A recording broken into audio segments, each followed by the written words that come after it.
اور اس کام سے بچے جس کام کی وجہ سے فرشتوں کی بددعا حاصل ہوتی، یاد رکھیے، اور یہ بہت ہی خطرناک چیز ہے۔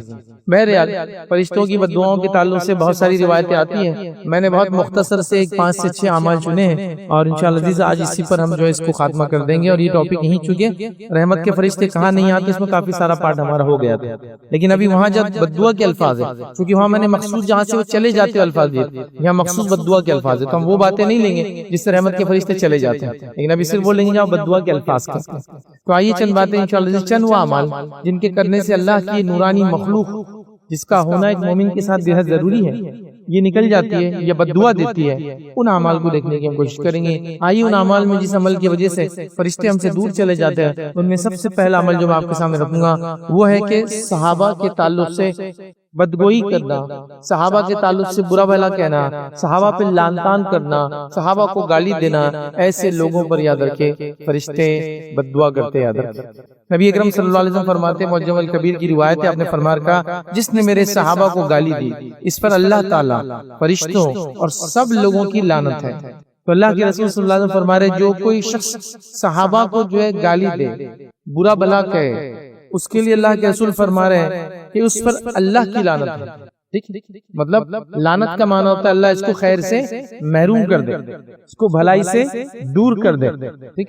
ظاہر سی بات ہے جب اللہ چاہیں گا کہ بھلائی سے آپ دور ہو جائے تو پھر کہاں خیر ہے باقی۔ تو اللہ تعالیٰ کی لعنت، اس کے فرشتوں کی لعنت اور تمام انسانیت کی لعنت اس شخص پہ ہوتی ہے جو صحابہ کو برا بھلا کہتا ہے۔ اس لیے کہ صحابہ یہ وہ جماعت ہے، یاد رکھیے، ان کے تعلق سے بس اس اصولی بات کو یاد رکھیے، یہ وہ جماعت ہے، یاد رکھیے، اگر ان کو کوئی بدنام کرے گا اور ان کی شخصیات بدنام ہو جائے تو پورا دین ہی پھر بدنام ہو جاتا ہے۔ اس لیے کہ یہ وہ کڑی تھی، یہ وہ رنگ تھی، یہ وہ جوڑ تھی، یہ وہ سند تھی، یہ وہ نسل تھی جس کے ذریعے، جس کے واسطے سے، جس کی غلطیوں کی اصلاح کے لیے، جس کی تعریف میں قرآن نازل ہوا اور حدیث بیان کی گئی۔ ان کے ذریعے سے یا تو یہ ساری چیزیں آ رہی ہیں، ان کی وجہ سے یہ چیزیں آ رہی ہے، کبھی کبھار ان کی تعریف میں وہ چیزیں آ رہی ہے، کبھی ان کی اصلاح کے لیے وہ چیزیں آ رہی ہے، اور یہ سب چیزیں ان کی زبان میں آ رہی ہے۔ مطلب یہ وہ نسل تھی جو سب سے اچھا اس ٹیکسٹ کو جانتی تھی کہ قرآن اگر یہ کہتا ہے تو اس کا معنی کیا ہے، اور سنت یہ کہتی ہے تو اس کا معنی کیا ہے، یاد رکھیں۔ تو لہٰذا اگر یہ بدنام ہو جائے کسی طریقے سے، ان کو اگر بدنام کر دیا جائے تو ظاہر سی بات ہے پورا اسلامک ٹیکسٹ غلط ملت ہو جاتا ہے، پھر ساری سندیں جو غلط ملت ہوتی، چونکہ آپ کو اس نسل پہ ہی شک ہو گیا جس کے ذریعے یہ ساری چیزیں ٹرانسمٹ ہو کر ہم تک آئی، تو لہٰذا اس کے لیے یہود و نصارہ نے، اور خاص طور سے مستشرقین جس کو اورینٹلسٹ بولتے ہیں انگلش کے اندر، انہوں نے بڑی کوششیں کی کہ اس نسل کو وہ بدنام کرے جس طریقے سے ہو سکتا ہے۔ اورینٹلسٹ یہ یہود و نصارہ کی وہ جماعت ہوتی ہے جو اسلام کو بترتیب پڑھتی ہے، یاد رکھیں، مکمل طور سے پڑھتی ہے، اور اس کی اصل حالت میں پڑھتی ہے۔ یہ عربی سیکھتے ہیں سب سے پہلے اور اس کی اصل حالت میں اس کو پڑھتے ہیں، اور پڑھنے کا ان کا مقصد ہوتا ہے پڑھ کر بہت ہی علمی انداز میں اس میں نقصان و نقص بتائے جائے۔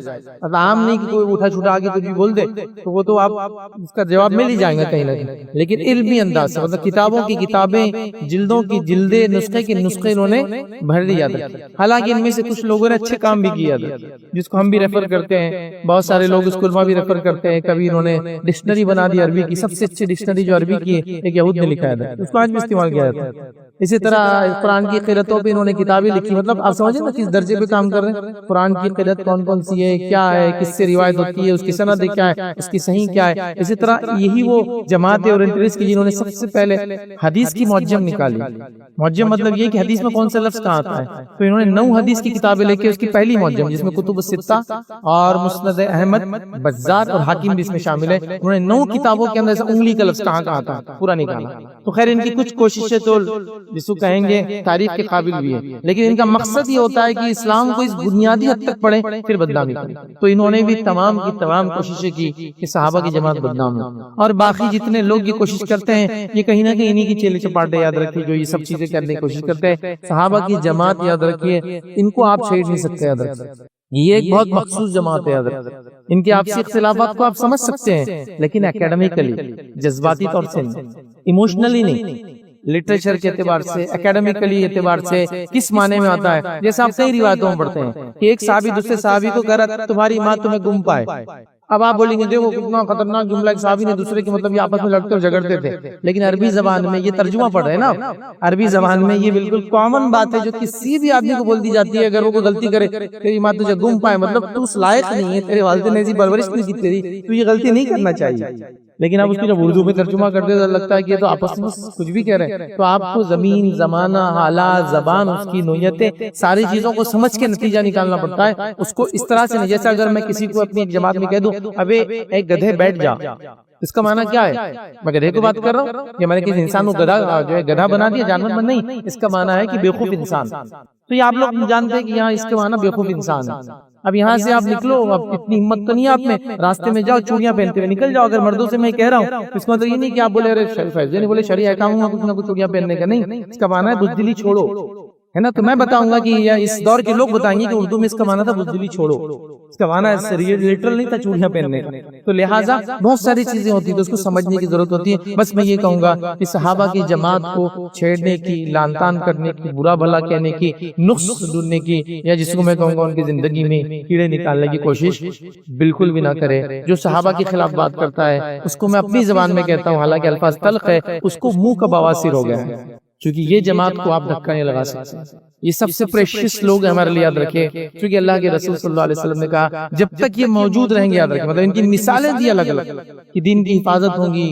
نبی اکرم صلی اللہ علیہ وسلم نے مطلب کئی فضائل، بہرحال وقت نہیں ہے، میرا آلریڈی ریکارڈڈ لیکچر ہے صحابہ کے فضائل. بہرحال تو آپ صحابہ کے اختلافات کو پڑھیں، اکیڈمیکلی پڑھیں، ایموشنلی نہ پڑھیں، اور سمجھے اس کو، وہ مسئلہ نہیں. لیکن لان تان شروع کر دینا، پارٹیزم، گروپزم، میں اس کے فریق، تو کس میں ہے، تو کس کو فلاں، یہ سب چیزیں کبھی بھی اسلام نے پسند نہیں کیا، یاد رکھیے. اور یہ بہت غلط بات ہے. بہرحال آئیے، تو یہ پہلا وہ تھا جو فرشتے، اللہ رب العزت خود، اس کے فرشتے اور تمام انسان کی لعنت ہوتی ہے. دوسرا یاد رکھیے وہ جماعت یا وہ لوگ جن پر فرشتے بددعا کرتے ہیں، یاد رکھیے وہ یہ مدینے میں کسی بدعت کا ارتکاب کرنا. مدینے سے مراد مدینہ النبی، مدینہ شہر، مدینے میں کسی بدعت کا ارتکاب کرنا یا کسی بدعتی کو مدینے میں پناہ دینا.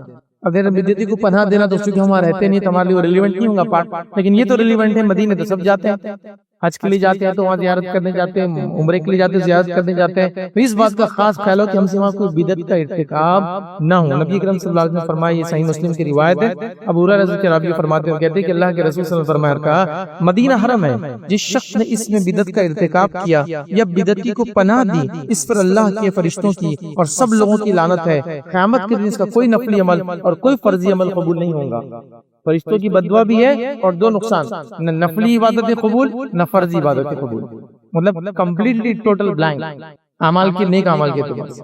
اس شخص کے لیے جو مدینے میں بدعت کا ارتکاب کرے یا جو مدینے میں بدعتی کو پناہ دے، مطلب بلائے، رکھے، اس کی بات لوگوں تک سنائے، پہنچائے، پروپوگیشن کرے. چونکہ ایک زمانے میں لوگوں نے اسلام کو بدنام کرنے کی ساری حرکتیں کی ہے، یاد رکھیں. لیکن ہمارے لیے ایک عام آدمی کے لیے جو ہندوستان میں رہتا ہے اس کے لیے کیا ہے کہ ہم جب مدینے جائیں تو غلطی سے بھی ہم سے کوئی بدعت کا ارتکاب نہ ہو. اللہ ہم پہ رحم کرے. ہم لاکھوں روپے خرچ کرتے ہیں حج وغیرہ میں، پھر اس میں زیارت مدینہ بھی ہوتی ہے، پھر عمرہ کو جاتے ہیں تو ہزاروں لاکھوں اس پہ بھی خرچ ہوتے ہیں، یاد رکھیے. وہاں جاتے ہیں لیکن ہم پڑھ کر نہیں جاتے کہ کیا کرنا چاہیے اور کیا نہیں کرنا چاہیے مدینہ میں. ہم پڑھ کر نہیں جاتے کہ اگر ہم جو ہے مکہ جا رہے ہیں، مسجد حرم جا رہے ہیں، تو مکہ کیسی حرمت والا شہر ہے، اس کی حرمت کیا ہے، اس کا مقام کیا ہے، اس کی اہمیت کیا ہے. مکہ یاد رکھیے، مسجد حرم، یہ مکہ یاد رکھیے، یہ اس کی حرمت اتنی زائد ہے کہ سوچنے پر گناہ کا کسی کو جو ہے گناہ نہیں ملتا سوائے مسجد حرم میں. اگر وہ مسجد حرم میں آپ سوچیں گے بھی گناہ تو وہ گناہ لکھ دیا جاتا ہے.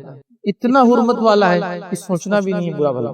تو اندازہ لگائیے ان کی حرمتیں. اب ہم لوگ لاکھوں روپے خرچ کرتے ہیں لیکن نہ پڑھ رہے ہیں کوئی کتاب، نہ دیکھ رہے عمرے اور حج کا طریقہ، نہ ان مقامات پہ جو مقدسات آپ کہیں گے جہاں جا رہے ہیں آپ وزٹ کے لیے کیا اہمیت ہے. بس لگے اور جو پبلک کر رہی ہے سارے لوگ کرنا شروع کر دے رہے ہیں. اور اللہ رحم کرے، ہمارے پاس تو قرآن و سنت جیسا چمکتا ہوا سورج ہے، اور اس اعتبار سے چمکتا ہوا سورج ہے کہ اگر اس کی کوئی راتیں بھی ہے تو وہ بھی دن کی جیسی چمکدار ہے. اگر ہے ایسے نہیں ہے بھی تو دن کی جیسی چمکدار ہے. لیکن ہم لوگوں نے بھی ان لوگوں کی روش اختیار کر لی. آپ نے دیکھا ہوگا لوگ کہیں کسی جگہ زیارت کو جا رہے ہیں، ایک آدمی جاتا ہے پل پہ ہاتھ لگا دے رہا ہے، بس پوری پبلک پیچھے آ رہی ہے اور پل پہ ہاتھ لگاتے جا رہی ہے. برج کیوں؟ ان کو نہیں پتا، ان کو لگا یہ بھی کوئی ریچول ہے، کرنا چاہیے، یہاں زیارت کر رہے ہیں. تو اس طرح سے مسلمانوں کا حال ہو گیا. آپ مکہ جا رہے ہیں، آپ مدینہ جا رہے ہیں، آپ حج کو جا رہے ہیں، عمرے کو جا رہے ہیں، سب لوگ کیا کر رہے ہیں ویسا مجھے عمل کرنا ہے. سب لوگ کیسا چل رہے ہیں ویسا مجھے چلنا ہے. سب لوگ کا ہاتھ لگا رہے ہیں، میں ہاتھ لگا دوں گا. سب لوگ کیا حرکتیں کرے میں بھی حرکت کروں. ارے وہ عربی دکھ رہا تھا نا، وہ کر رہا تھا، ہم نے بھی کر لی. ارے طریقہ سیکھ کے جاؤ کسی عربی اور کسی اجمی سے. آپ کو دیکھ کر حج اور عمرہ نہیں کرنا ہے. ان مقامات پر جاؤ تو ان کی حرمتیں کیا ہے، کون سی چیزیں ان کی حرمتوں کو باقی رکھتی ہے، کون سی چیزیں ان حرمتوں کو پامال کر دیتی ہے.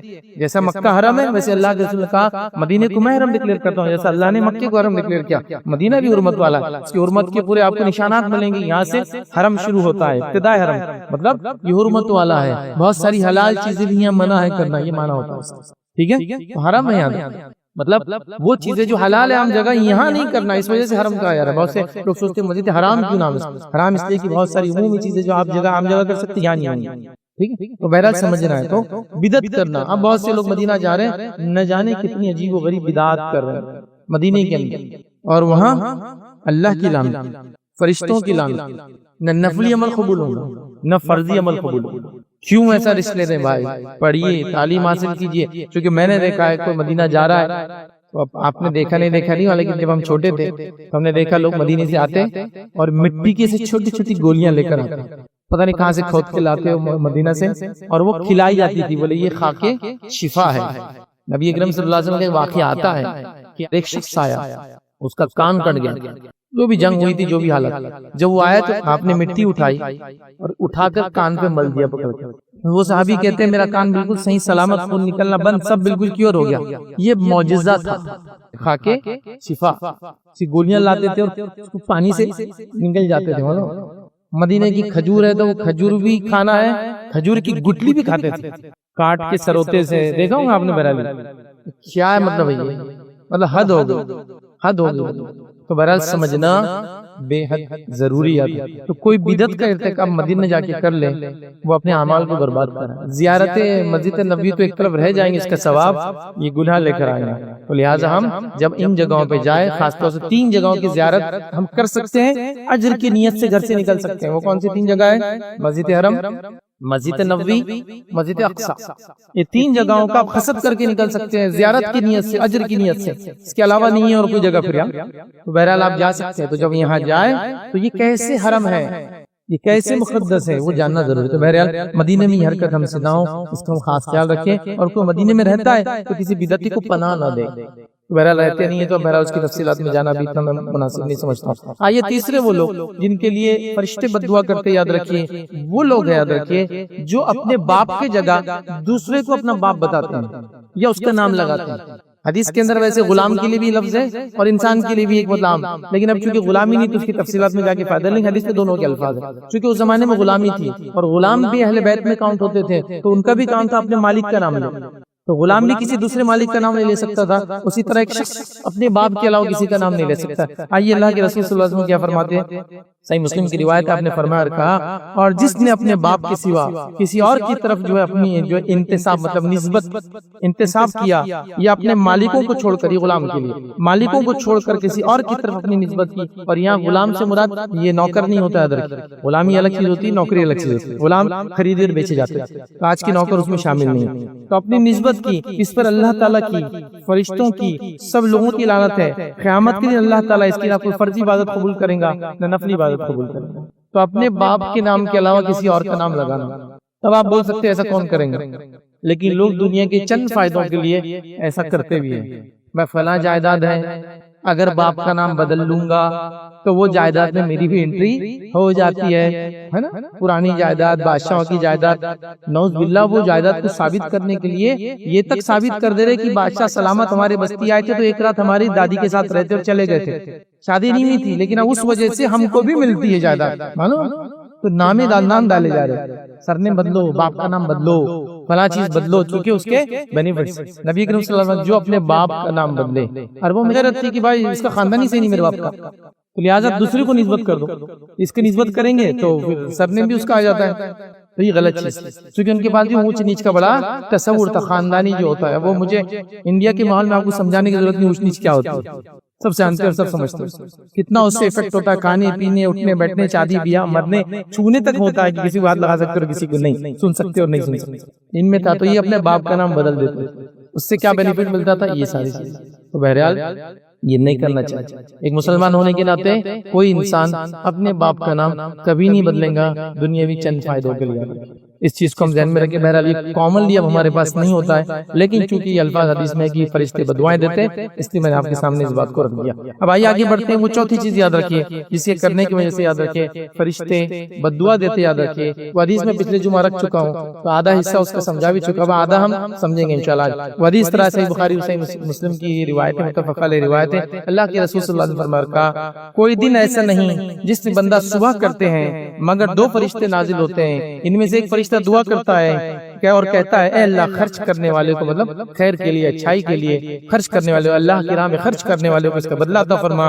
اور دوسرا فرشتہ کہتا ہے اے اللہ اور روکنے والے کو تباہی دے، مطلب جو مال صحیح جگہ خرچ نہیں کرتا اللہ اس کو تباہی دے، اور جو مال خرچ کرتا ہے اس کے لیے دعا کرتے ہیں. تو 2 فرشتے ڈیلی اتر رہے ہیں، خرچ کرنے والے کے لیے دعا کر رہے ہیں، اور جو روک کے رکھتا اللہ کی راہ میں مال نہیں خرچ کرتا، جہاں خرچ کرنا وہاں نہیں کرتا، اس کے لیے بددعا کرتے جاتے.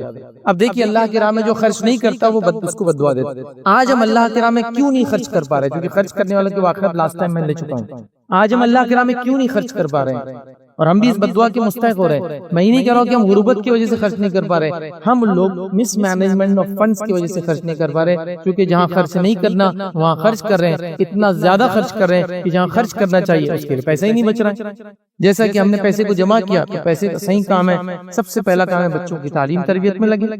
اس کے بعد دوسرا اس کا کام ہے کہ اچھا رزق کھانے پینے میں لگے تاکہ انسان جسمانی طور سے گروتھ کرے. پھر اس کے بعد تعلیمی طور سے سب سے پہلے ہو، اور اس کے علاوہ وہ تمام حلال جگہوں پر، اور خاص طور سے پھر اس کے بعد بچ جائے تو کہاں خرچ کرنا. حدیث میں موجود بھی ہے اللہ کے رسول صلی اللہ علیہ وسلم کے پاس ایک شخص آیا، کہا اللہ کے رسول صلی اللہ علیہ وسلم میرے پاس 1 درہم ہے، کہاں خرچ کروں؟ تو کہا اپنی نفس میں خرچ کر.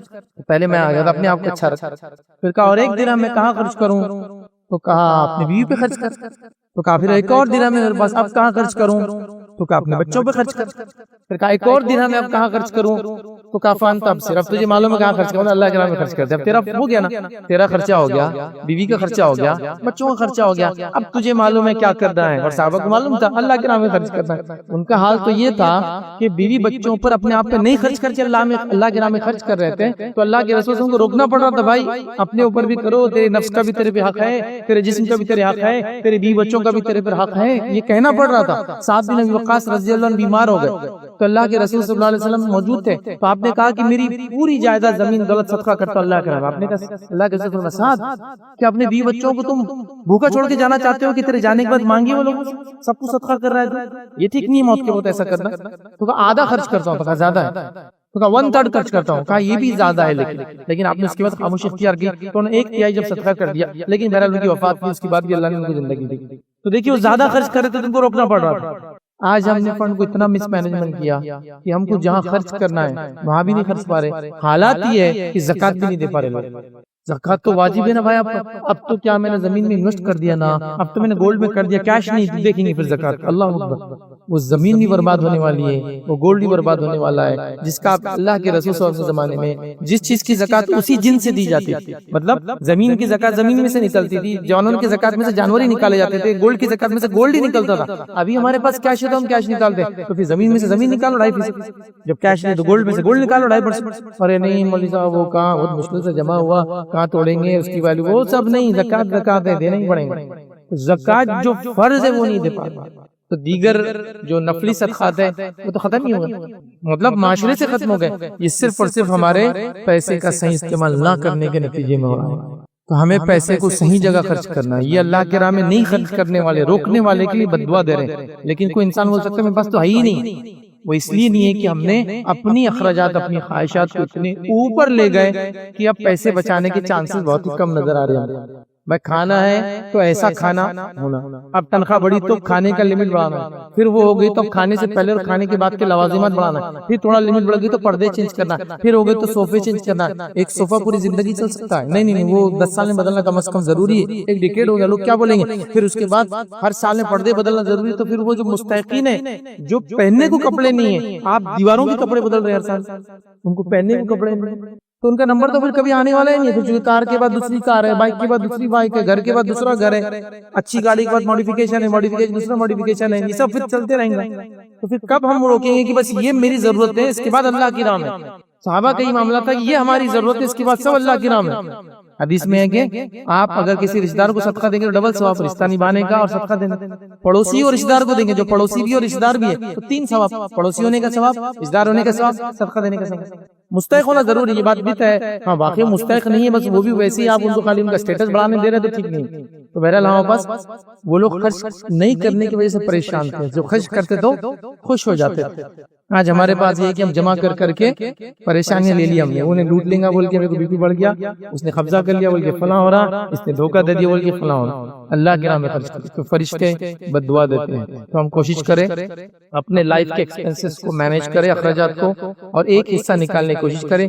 کچھ نہ ہو تو اللہ کے رسول صلی اللہ علیہ وسلم نے کتنی آسان طریقہ بتایا صدقہ کرنے کا. آپ فرماتے ہیں, کہتے ہیں جب تم کھانا بناؤ تو پانی زیادہ ڈال دو سالن میں, مطلب گریوی کی کوانٹٹی بڑھا دو, مطلب تھوڑا صدقہ کر دو. چلو میں الگ سے نہیں کر سکتا, جمع نہیں ہو, جب کھانا بنتا ہے نا تو کھانے کو تھوڑا بڑھا دو کوانٹٹی وائز, اور اس میں سے ایک حصہ نکال کے غریب کو دے دو. ہم دیتے ہیں بچنے کے بعد, نہیں بننے کے بعد دینا ہے. ہاں یہ اصل ہے, افضل صدقہ ہے نا. بچنے کے بعد تو ٹھیک ہے, وہ بھی صدقہ ہے, اس کا بھی اجر ملے گا. بنتے وقت اللہ کے سبحان سالن, مطلب پانی زیادہ ڈال دو, سالن کو انکریز کر دو. تو یہ بیسک چیز ہے. آپ نے سالن تھوڑا سا بڑھا دیا, فوراً آواز آئی کسی کی, فوراً پتا ہے کہ پڑوس میں ایک ہے, فوراً پتا ہے گلی کی وہاں غریب انسان ہے, اس کا کوئی نہیں, فوراً بتائیے, جاؤ لے جاؤ دے دو.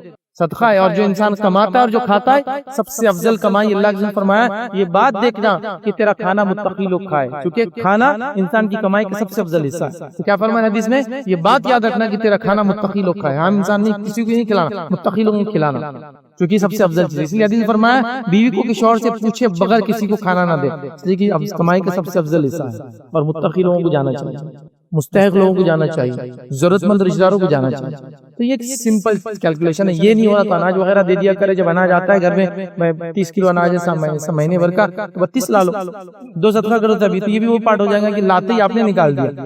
بہرحال کچھ نہ کچھ شروعات کرنا پڑیں گی, لائف کو آرگنائز کرنا پڑے گا, صدقے کے لیے تیار ہونا پڑے گا, ورنہ زندگی تو کبھی موقع نہیں دیں گی مرنے تک کی صدقے کے لیے پیسہ جمع ہو. اور صدقہ دینے کے لیے مالدار ہونا نہیں پڑتا, یاد رکھیے. اس کے لیے ایک دل لگتا ہے, جو غنا ہو, مالدار ہو, بس پھر چیزیں نکل جاتی ہیں. آئیے اور ایک پوائنٹ جو ہم دیکھیں گے, وہ کام جس سے کرنے سے فرشتے بددعا دیتے ہیں, ان میں یاد رکھیے بڑا اہم پوائنٹ یاد رکھیے, وہ یہ ہے جو اللہ کے رسول فرماتے ہیں کسی کی طرف ہتھیار سے اشارہ نہیں کرنا, فرشتے اس کے لیے بددعا دیتے ہیں.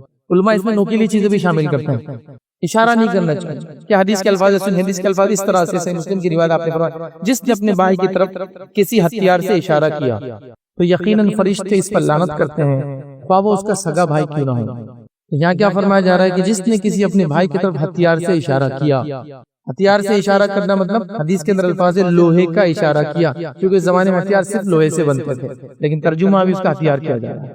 نقصان جس چیز سے سامنے والے کو ہو سکتا ہے, آپ اشارتاً بھی اس کی طرف اس چیز کو نہیں کر سکتے, کیونکہ ہو سکتا ہے شیطان آپ کو ورغلا دے, ہو سکتا ہے اشارے کے دوران آپ گر جائے اور اس کو لگ جائے, ہو سکتا ہے وہ چیز چھوٹ کے اس کو آپ کو نقصان پہنچا دے, ہو سکتا ہے وہ چیز ایسی ہو جس سے چیزیں نکلتی ہو تو وہ غلطی سے شوٹ ہو جائے.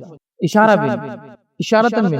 اچھا یہ کہا چاہے وہ بھائی کیوں نہ ہو, اس میں بھی سمجھنے والی بات یہ ہے کہ ہمارے پاس یہ رہتا, ہم تو آپس میں کرتے تھے بھائی ہے, ہتھیار سے نہیں.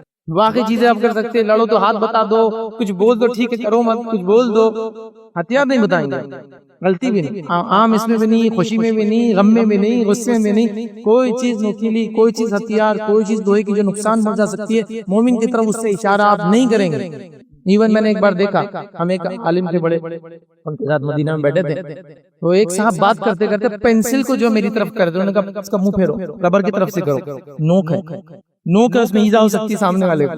پینسل کی نوک ہے نا, لگ سکتی ہے نا, آنکھ میں لگ جائے تو کیا ہوگا, تو کہا پلٹا اس کو, ربر کی طرف سے بات کرو اگر تم کو اشارہ کرنا ہی ہے تو, لیکن نوک کی طرف سے مت کرو, ٹھیک نہیں ہے. تو ہتھیار سے اپنے مومن بھائی کی طرف اشارہ نہیں کرنا ہے. اور لوگ میں نے دیکھا ہے مذاق کرتے ہیں, کئی واقعات ہیں, اخبارات آپ سب پڑھتے ہیں, ہمارے شہر, پڑوسی شہر, یہ شہر, وہاں کا واقعہ. مذاق میں ایک بھائی نے دوسرے بھائی کی طرف ہتھیار کیا, ہتھیار مس فائر ہو گیا. کیوں کیا؟ حدیث یہ تھی نہیں کرنا, مذاق سے بھی نہیں, بھائی بھی ہے تو نہیں کرنا ہے, مس فائر ہو گیا, پچھتا رہے, جان چلے گی سامنے. ہمارے شہر میں کئی ایسے واقعات مجھے جانتا ہوں پرانے جس میں مس فائر ہو گئے اور بہنوں کی جان چلے گئی، بھائیوں کی جان چلے گئی، پڑوسیوں کی جان چلے گئی. کیوں؟ غلطی سے ہوا. وہ عام ان کا لائسنس تھا لیکن کیوں کیا تھا اس کے طرف؟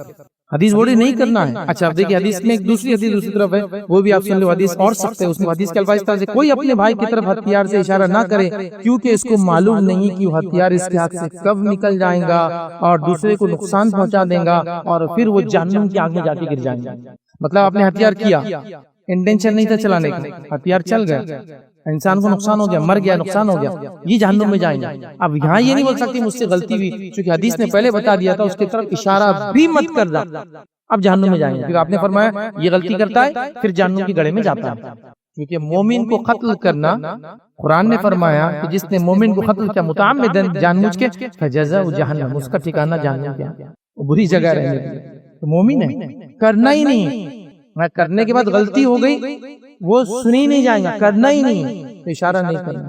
تو ہتھیار سے مومن کی طرف اشارہ نہیں کرنا ہے ورنہ فرشتے اس پر لعنت کرتے ہیں. چھوٹی چھوٹی باتیں، اہم باتیں مذاق میں لوگ کر لیتے ہیں. ٹھیک ہے یہ اصل ہتھیار نہیں. میں نے کئی واقعات دیکھا کہ وہ ہوتی ہے نا آپ کے ایئر گنز ہوتی ہے، پہلے تو اس کو لائسنس بھی نہیں لگتا تھا، آج کل تو اس کو بھی لائسنس ہے. ٹھیک ہے سرٹن جول سے اوپر اس کے اگر پاور ہے تو، لیکن پہلے نہیں تھا. تو لوگ وہ لاتے تھے اور کئی واقعات ہم نے اس میں بھی سنے، آنکھ میں لگ گیا، آنکھ چلے گئی، کان میں چلے گیا، کان کے پردے پھٹ گئے، فلاں مارا ایسی جگہ جا کے لگا کہ وہ نکل نہیں سکتا، وہ اندر ہی پھر سوئل ہوتا ہے اور بڑا ہوتا رہتا لائف ٹائم.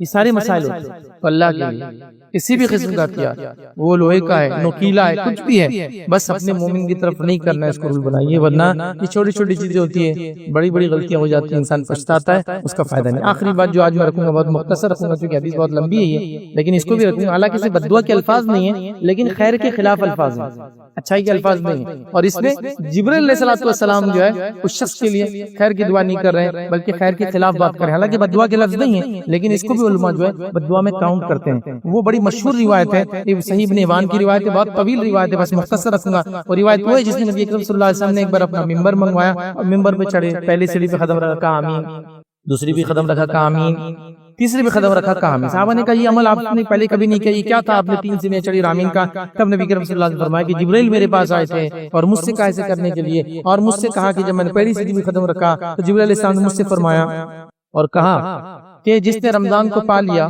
اور اپنی بخشش حاصل نہ کروا سکا وہ اللہ تعالیٰ سے دور کر دیا جاتا ہے. مطلب اس کی رحمت سے علماء لکھتے دور کر دیا جاتا ہے. حالانکہ بددعا کے الفاظ نہیں ہے لیکن رحمت سے دور ہونا بھی ایک قسم کی بددعا ہی ہو رہی ہے، تو اس وجہ سے اس کو رکھ رہا ہوں، آخر میں رکھ رہا ہوں. تو رحمت سے دور کر دیا جاتا ہے. پھر اسی میں ہے اسی دوسرے سیڑھی پر جب چڑھا تو کہا کہ اس شخص پر جو ہے رحمت سے اللہ کی دور ہو جائے جس کے سامنے آپ کا نام لیا جائے وہ آپ پر درود نہ بھیجے. اور اسی میں کہا گیا کہ جس کو والدین میں سے دونوں یا دونوں میں سے کوئی ایک مل جائے اور وہ ان کے ذریعے اپنی مغفرت نہ کرا سکے تو وہ رحمت سے دور ہو جائے. کہو آمین. تو میں نے کہا آمین. تو یہاں 3 باتیں ہیں: رمضان کا مہینہ پانا، فائدہ نہ اٹھانا، دوسرا جو ہے اللہ کے رسول صلی اللہ علیہ وسلم کا نام آئے اور درود نہ بھیجے، تیسرا کہ جو شخص جو ہے والدین میں سے کوئی ایک یا دونوں میں سے کوئی ایک یا دونوں مل جائے اور وہ اپنی ان کے ذریعے مغفرت نہ کرا سکے تو آپ نے آمین. جبرائیل علیہ السلام نے کہا کہو آمین، اور اللہ کے رسول کا آمین جس میں لفظ بددعا کے تو نہیں ہے لیکن رحمت سے دور علماء لکھتے اس کا معنی ہے. اور رحمت سے دور ہونا بھی ایک طرح کی بددعا ہے، مائنر بددعا بول سکتے ہیں، سیدھے الفاظ نہیں کہ لعنت ہے فلاں ہے فلاں، لیکن یہ بھی بددعا کی قسم ہے. تو لہٰذا رمضان کا مہینہ پانے کے بعد مغفرت کرانا چاہیے، مطلب اس کی تیاری کرنا چاہیے اسپیشل. دوسرا نبی اکرم صلی اللہ علیہ وسلم کا نام کبھی بھی بغیر درود کے لینا نہیں چاہیے، خاص طور سے جب آپ کا نام آ جائے تب تو بالکل بالخصوص ہو جائے گا، چاہے وہ کسی فارم میں آپ محمد بولتے ہیں یا احمد بولتے ہیں صلی اللہ علیہ وسلم، آپ نے تب تو درود بھیجنا ہی ہے. اور سب سے چھوٹا درود کون سا ہے معلوم آپ کو؟ صلی اللہ علیہ وسلم. بہت سے لوگ کنفیوژن ہوتا ہے کہ صلی اللہ علیہ وسلم یہ درود ثابت نہیں، یہ درود ثابت ہے.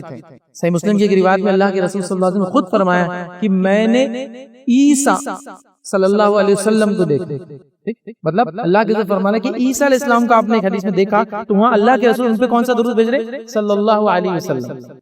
ان پر درود اور سلام ہو. تو عیسیٰ علیہ السلام کے لیے ہم تو علیہ السلام کا عمل نہیں بولتے انبیاء کو، لیکن ایک حدیث میں الفاظ سے پتہ چلا صلی اللہ علیہ وسلم ثابت شدہ درود ہے، یہ نبی اکرم صلی اللہ علیہ وسلم اور دیگر انبیاء پہ بھیجا جا سکتا ہے. بہت چھوٹا ہے نا، تو اتنا تو بول سکتے ہیں. اور ان لوگوں کو تھوڑا سا اس معاملے میں وعید ہے جو اللہ کے رسول صلی اللہ علیہ وسلم کا نام پتہ نہیں مصروں میں، شاعری میں، قوالیوں میں، نعتوں میں وہ کنٹینیوس لیے جا رہے ہیں اور صلی اللہ علیہ وسلم غائب ہے. پھر آپ دوسرا نام لیں جو نام نہیں ہے، نبی، رسول، جس کو اللہ کے رسول دوسرے ہیں نا جس میں اشارتاً کہا گیا مزمل، مدثر، ٹھیک ہے، یا پھر بھی اشارہ تو ہم یہاں بھی کہیں گے کہ نبی اکرم صلی اللہ علیہ وسلم، پھر بھی کہہ دیں گے، لیکن یہاں نہ بھی ہو تو ٹھیک ہے چونکہ نام نہیں ہے، لیکن جب نام آ جائے اس تو پھر تو بھیجنا ہی آپ کو واجب، ورنہ یہاں ہم رحمت سے دور ہو جائیں گے۔ اور تیسرا والدین بڑا مقام رکھتے ہیں، دیکھیے ان کو کبھی ہم ناراض نہ کرے، پریشان نہ کرے، بلکہ وہ ہمارے مغفرت کا جیتے جی ذریعہ ہے، تو اس کو ذریعہ سمجھ کے فائدہ اٹھانے کی کوشش کرے۔ بہرحال اس حدیث کے اندر یہ 3 باتیں تھیں، اور بھی روایتیں جس کے اندر مختلف باتیں آتی ہے کہ فرشتوں کی بد دعائیں ان لوگوں کو ہوتی ہے۔ بہرحال ہم نے اسی کو طے کیا تھا کہ 5-7 چیزیں انشاءاللہ ذمہ رکھوں گا، اور اس جو فرشتوں کا جو سیشن ہم چلا رہے تھے تقریباً 8 خطبے اس پہ ہم نے رکھے، یہ یہاں ختم ہوتا ہے کہ فرشتے دعا، بد دعا، ایمانیات اور تمام تفصیلات بہرحال ہم نے اس میں رکھی۔ اللہ رب العزت سے دعا کہ اللہ سبحانہ تعالیٰ ہر اس کام کرنے کی ہمیں توفیق عطا فرمائے جن کاموں کے ذریعے فرشتوں کی دعائیں ہم کو حاصل ہوتی ہیں، ان کا آنا حاصل ہوتا ہے، اور ہر اس کام سے ہماری حفاظت کرے، اس عمل سے حفاظت کرے جن کاموں کی وجہ سے فرشتے چلے جاتے ہیں یا ان کی بد دعا کے ہم مستحق ہوتے ہیں۔ اللہ رب العزت ہمیں سچی توبہ کرنے کی توفیق عطا فرمائے۔ اللہ رب العزت ہمارے ٹوٹے پھوٹے اعمال کو جو قبول کرے، جب تک زندہ رکھے اسلام اور ایمان کو زندہ رکھے، خاتمہ ایمان پر ہو۔ وآخر دعوانا الحمد للہ رب العالمین۔ سبحان ربک رب العزت عما یصفون، وسلام